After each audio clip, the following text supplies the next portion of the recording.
Comienzo recordando a nuestros auditores que estamos analizando el denominado Credo de los Apóstoles, y cuando comenzamos a estudiar este credo necesariamente llegamos a una instancia en que surgen muchas preguntas.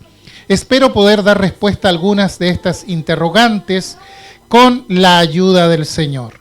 El credo apostólico comienza diciendo: creo en Dios Padre Todopoderoso, Creador del cielo y de la tierra, y en Jesucristo, su único Hijo, nuestro Señor, que fue concebido del Espíritu Santo, nació de María Virgen, padeció bajo el poder de Poncio Pilato, fue crucificado, muerto y sepultado. Hasta ahí no hemos tenido ningún problema en cuanto a la comprensión. Ahora la tercera frase sobre la persona de Cristo dice: descendió a los infiernos, al tercer día resucitó de los muertos, subió a los cielos y está sentado a la diestra de Dios Padre. De allí vendrá a juzgar a los vivos y a los muertos. Y entonces muchos se sienten desorientados cuando leen o escuchan esto o cuando lo repiten, porque ¿qué significa esto de que Jesús descendió a los infiernos? Ciertamente hay un misterio en los 3 días de Jesús durante su muerte. ¿Dónde estuvo Jesús? Es una gran pregunta. Y esa es una pregunta que tiene algunos indicios en la Biblia. El cuerpo sabemos dónde estuvo. Estuvo en el sepulcro. Pero ¿dónde estaba él? Jesús le dijo a María Magdalena cuando resucitó: no me toques, porque aún no he subido a mi Padre. Es decir, ya tenemos un indicio que dice que con el Padre no estuvo. Pero sin embargo le dijo al ladrón en la cruz: hoy estarás conmigo en el paraíso. Quiere decir que hay un lugar donde él estuvo. Se concluye que Jesús no estuvo en el cielo del Padre, pero sí estuvo en el lugar de los salvados, porque el ladrón de la cruz fue salvado, dato que es muy relevante. Ahora, tanto en el Antiguo Testamento como en el Nuevo Testamento hay una palabra para designar a dónde van los muertos, y en nuestras Biblias y en casi todas las Biblias está colocada en el idioma original, es decir, que no se traduce la palabra. En el Antiguo Testamento nos encontramos con la palabra Seol, que significa lugar de los muertos, sin determinar si son salvos o perdidos, si son bienaventurados o réprobos. Designa el lugar donde van los muertos simplemente. En el Nuevo Testamento, la palabra que se corresponde es la palabra Hades, que indica lo mismo.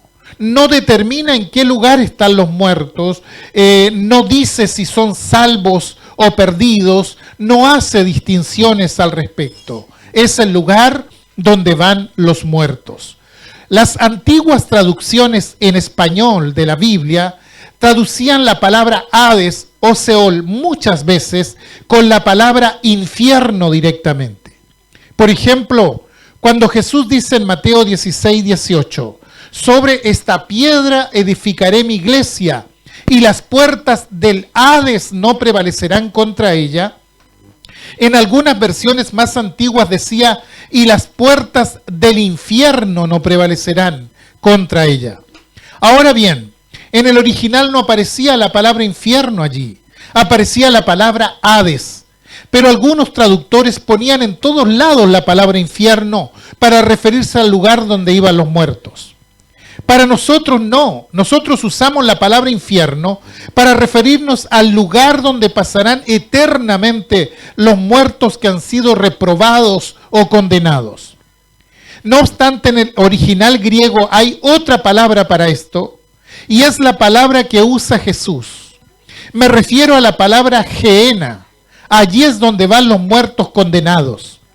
Y esa palabra Gehenna surge del valle de Hinnom, implicando un tiempo en que se metió fuertemente el paganismo entre los hebreos. Entonces, allí en ese valle se sacrificaban niños y se les quemaba. Por eso Jesús habla de ese valle en relación al lugar de condenación. Se dice que ese valle era el lugar donde se tiraba la basura en tiempos de Jesús, una suerte de vertedero, podríamos decir. Era considerado un lugar no sagrado. Se llevaba la basura y se les prendía fuego. Por eso Jesús ilustra la condenación diciendo que irán a la gehenna de fuego, donde el gusano nunca muere y el fuego nunca se apaga. Ahora, cuando usted piensa en un basural, está pensando también en esto. Quiere decir que Jesús habló de esto directamente. Y cuando el credo dice que descendió a los infiernos, debemos inferir que es una traducción incorrecta del credo original, que dice en realidad descendió al lugar de los muertos, es decir, al Hades. Descendió al lugar donde estaban los muertos. Significa que Jesús estuvo allí en ese lugar. Pedro en Pentecostés, cuando le predica a toda la gente, allí en Hechos 2:27 dice, porque no dejarás mi alma o la parte inmaterial del ser humano en el Hades, ni permitirás que tu santo vea corrupción. Las Biblias más antiguas decían, porque no dejarás mi alma en el infierno. Y de ahí el credo toma esta palabra y ha quedado allí. Se usa tradicionalmente esta palabra, pero merece una aclaración. Lo que sí afirma es que Jesús en esos 3 días estuvo en el lugar de los muertos, refiriéndose al lugar de los muertos, la tradición judía de la antigüedad y también la tradición cristiana. Siempre cuando habla del lugar de los muertos, habla de estar abajo o de estar arriba. Se usa los verbos bajó y subió. Entre paréntesis, nadie puede hacer un pozo profundo pensando en llegar al Hades, porque no va a llegar. Ni tampoco alguien que suba un cohete va a llegar al cielo. La palabra arriba y la palabra abajo tiene otra connotación. ¿Qué significa esto de subir y de bajar? Bueno, en el imaginario judío se bajaba porque el infierno estaba abajo y se subía porque el cielo estaba arriba. Pero lo que significa no es lo que está debajo de la tierra o lo que está por encima de la tierra. La idea es que el hombre en el Hades está incompleto porque no tiene cuerpo. Por lo tanto, cuando muere baja de la condición humana y cuando es resucitado con el cuerpo glorificado, sube a una condición superior a la condición humana. Quiere decir que se marca la condición humana como el nivel de la tierra. Y todo lo que no tiene ese nivel está más abajo en el ser humano. Y cuando tiene el cuerpo resucitado, entonces sube. Dios está arriba porque es superior al hombre. Satanás está abajo porque está condenado. Quiere decir que la idea de arriba y abajo no es algo literal como pensamos muchas veces. No se trata de un lugar físico. Uno de los astronautas que orbitó la Tierra, según se dice, fue Yuri Gagarin, un hombre ateo, quien después de su viaje al espacio exterior, él dijo, no vi a Dios por ningún lado. Por supuesto, donde vayamos no lo vamos a ver porque habita en otro estado, otra dimensión que no se puede alcanzar desde abajo. Entonces lo que el credo afirma aquí es que la muerte de Jesús fue algo real, que Jesús llegó efectivamente al lugar de los muertos. Es decir, que no fue un desmayo, que no fue algo simulado como algunos pretenden creer, sino que siguió el camino de todos los hombres, murió realmente. Y cuando la persona muere, va al lugar de los muertos. Estamos hablando en el tiempo en que Jesús todavía no había resucitado.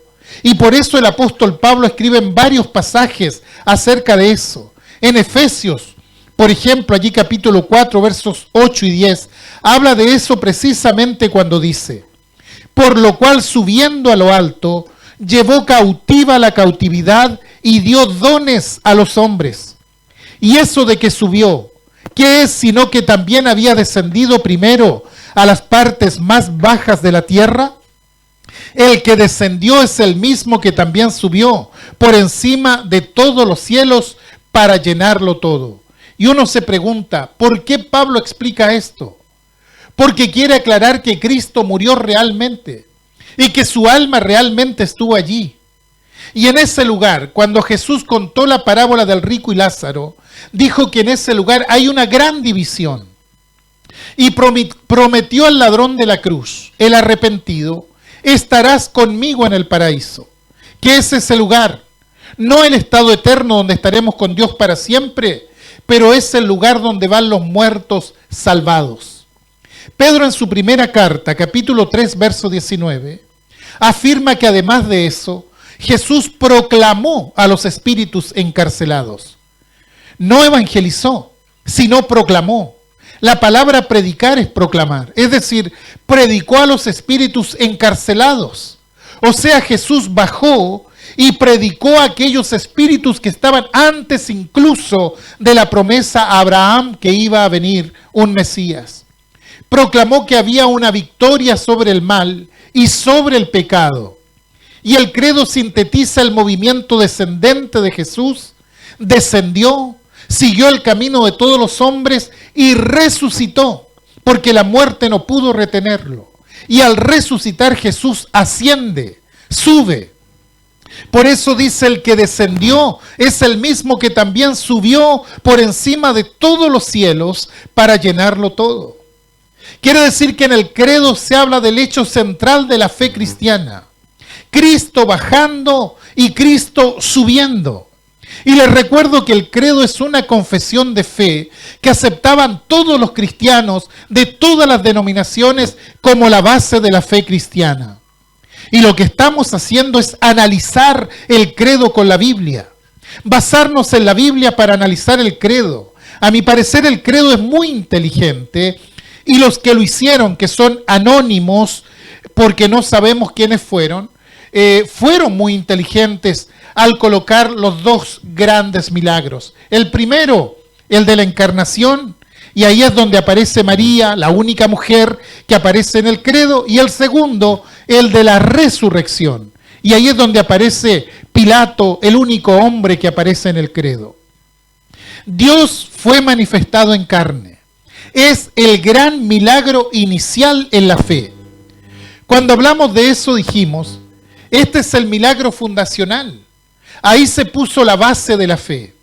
El segundo milagro es la resurrección, simétrico con la encarnación. La tumba queda vacía y Cristo se levanta de entre los muertos. En la encarnación Dios entra en la humanidad, entra en lo humano, porque el Señor se humanó. Dios se encarna y toma forma de hombre. En la resurrección nosotros podemos ascender a la otra vida. Quiere decir que la resurrección es el milagro capital de la fe, así como el inicial y fundacional es la encarnación. Por eso dijimos que el credo no habla de las cosas que están en el medio, porque estas son las dos cosas que constituyen el tema de la fe para los cristianos: la encarnación, el nacimiento virginal y la resurrección de Cristo son los dos grandes milagros sobre los cuales se asienta la fe. La resurrección es el milagro que le da sentido a la fe cristiana. Pablo dice que sin resurrección la fe cristiana es vana, no tiene sentido, se le ha quitado lo fundamental. Y hay un hecho curioso, y es que en el arte, por ejemplo, del mundo occidental, encontramos cientos de pinturas de Cristo crucificado o del Cristo que es llevado a la tumba, pero hay muy pocas representaciones del Cristo resucitado. ¿Por qué pasa eso? Porque es difícil plasmar en el arte un tema como el de la resurrección.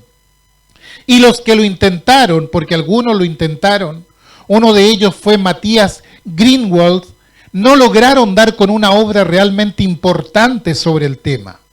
Porque la resurrección de Cristo está más allá de la comprensión humana y es muy difícil representarlo en una pintura o en una escultura.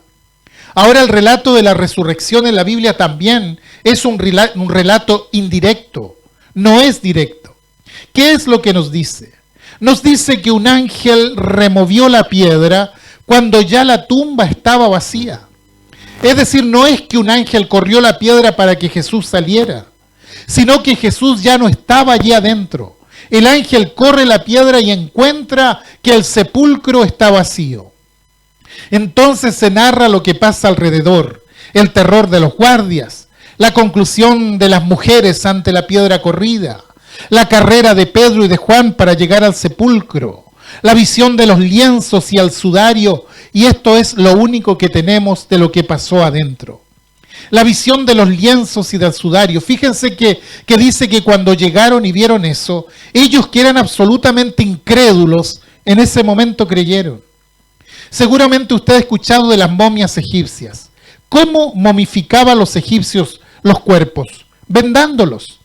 Cuando se habla aquí de los lienzos, era la forma de enterrar que tenían los judíos. Tomaban el cuerpo y lo enrollaban todo con varias capas de tela, y en medio de eso ponían ungüentos y ponían hierbas aromáticas para que el cuerpo se pudiera conservar un poco, 2 o 3 días hasta sellar la piedra.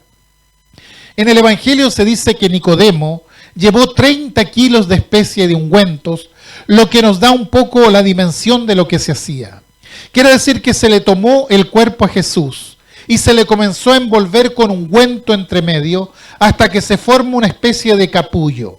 Es decir, su cuerpo estaba completamente envuelto. ¿Por qué creyeron los discípulos cuando vieron los lienzos? Porque vieron los lienzos todavía enrollados, con todos los ungüentos adentro, como un capullo perfecto pero aplastado, porque obviamente el cuerpo había salido, ya no estaba allí. Esta es la idea. No es que alguien se sacó todo y lo puso allí y salió, sino que esto estaba ordenado y lo único que estaba en otro lugar era el sudario, es decir, la tela que cubría la cara. Entonces Pedro y Juan entran porque dicen que algo ha pasado en ese lugar y ven esos lienzos como un capullo que se ha aplastado porque no está lo que tenía adentro, y dice, y eso los hizo creer. Y esto es lo único, es lo más directo que sabemos sobre la resurrección de Jesús. Inmediatamente aparece el Señor siguiendo a los discípulos que van camino a Emaús. Luego apareciéndose a María Magdalena, apareciéndose en el lago de Genesaret, reunido con los suyos en el aposento alto, y va a estar con ellos, comiendo con ellos, pero la resurrección en sí es un hecho milagroso, absolutamente milagroso, un hecho central y fundamental de la fe cristiana. Y el apóstol Pablo, de acuerdo a su forma de razonar y de pensar muy griega, empieza a presentar una hipótesis. ¿Qué hubiera pasado si? Y presenta una hipótesis, una suposición. Dice, ¿qué hubiera pasado si Cristo no hubiera resucitado? Y empieza a buscar las consecuencias. Si Cristo no resucitó, vana es entonces nuestra predicación. En otras palabras, ¿qué estamos predicando? El mensaje de salvación se volvería totalmente insípido, vacío, sin sustancia. Si Cristo no resucitó, vana es vuestra fe. Entonces, ¿qué es lo que estamos creyendo? ¿Será posible ser cristiano y no creer en la resurrección? Por supuesto que no. No se podría ser cristianos. Somos hallados falsos testigos de Dios, dice Pablo. ¿Qué testificaríamos? Estaríamos falseando la realidad si Cristo no ha resucitado de los muertos. Y lo peor está cuando dice, aún estáis o estaríais en vuestros pecados. Si Cristo no resucitó, estaríamos en una situación angustiante todavía. No tendríamos la salvación si Cristo no resucitó. Estaríamos perdidos si Cristo no resucitó. Y termina diciendo, somos o seríamos los más dignos de conmiseración de todos los hombres. Si la esperanza cristiana se termina con la muerte, seríamos dignos de lástima, porque alguien que está creyendo y que elabora una fe, pero no cree que su fe trascienda más allá de la muerte, merece ser compadecido. Y esto es lo que dice Pablo, que si ponemos como hipótesis Cristo no ha resucitado de los muertos, entonces todo lo que estamos haciendo es vano. La base de la fe es la resurrección de Cristo. Por eso termina el razonamiento diciendo, mas ahora Cristo ha resucitado de los muertos, primicia de los que durmieron es hecho. Cristo ha resucitado. Entonces, ¿por qué estamos aquí en este día? Porque Cristo ha resucitado. y porque la presencia de Cristo en nuestra vida ha traído paz a nuestros corazones y ha traído esperanza. Y esa esperanza cada día la machaca dentro nuestro, ¿quién? El Espíritu Santo. Nos dice que somos hijos de Dios, que hemos nacido de nuevo en Cristo, que ahora tenemos esperanza y no hay nada más grande que esta esperanza en Cristo Jesús. En el siglo XIX se hizo un estudio bastante profundo acerca de la resurrección de Cristo y se buscó la tumba real donde habían puesto a Jesús. Y hubo un arqueólogo, Gordon, que trabajó muchísimo para llegar al lugar real. Se sabía que lo que se llamaba Santo Sepulcro no podía ser el lugar real porque está dentro de los muros de la ciudad y los romanos no crucificaban sino fuera de los muros de la ciudad. No había cruces dentro de la ciudad. Las cruces se ponían en los caminos, afuera de la ciudad. Por eso dice el relato evangélico que salió llevando su cruz, porque salían de la ciudad para ser crucificados en la ruta, en el camino. Entonces el denominado Santo Sepulcro fue desvirtuado totalmente por los arqueólogos. No era ese el lugar. Por lo tanto había que buscar otro. Fue así como se descubre lo que se conoce hoy como el Calvario de Gordon, porque fue él el que descubrió el lugar donde hay dos huecos muy grandes que se asemeja a una calavera realmente. Y allí hay un sepulcro que responde a la descripción que hace Juan. Juan dice que el sepulcro estaba en un jardín y debajo de ese lugar hay una cisterna donde entran 10.000 litros de agua para regar el jardín que hay arriba. Y entonces, revisando esa tumba, descubre que hay una marca de los cristianos en un costado de la entrada. Quiere decir que los cristianos primitivos habían marcado en alguna forma ese lugar por algo.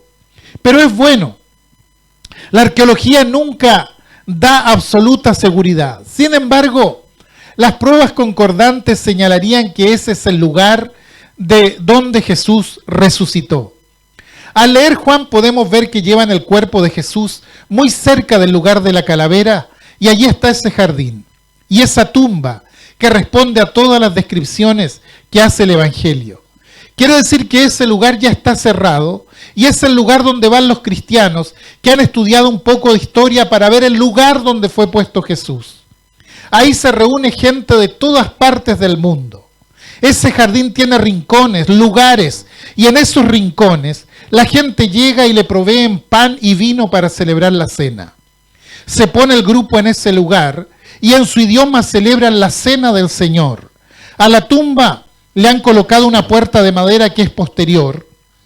Y cuando uno llega, yo no he ido, pero me he enterado, cuando uno llega lee una descripción en inglés que dice, no está aquí, ha resucitado.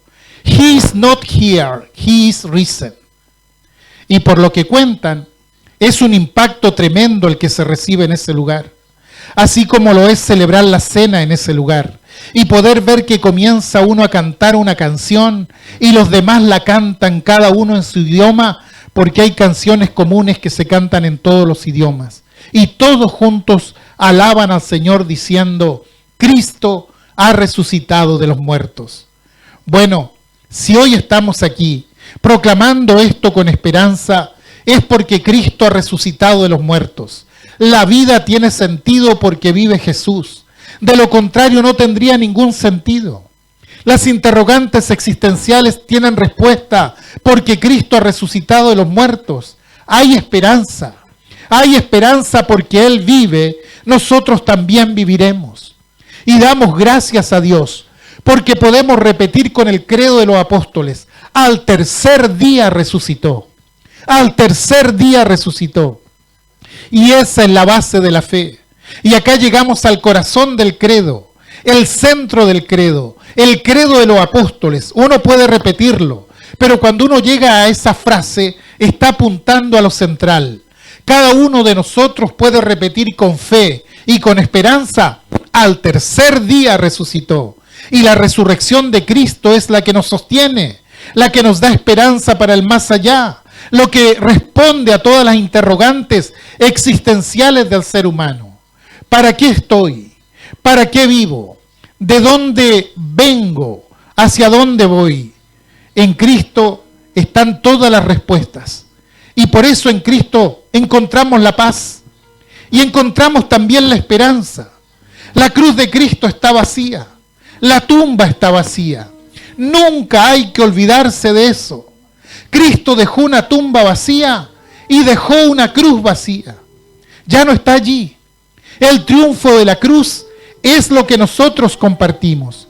Y recordemos el principio que abrió el camino para que nosotros hoy pudiéramos tener en Cristo el camino, para que pudiéramos tener paz y para que pudiéramos tener esperanza.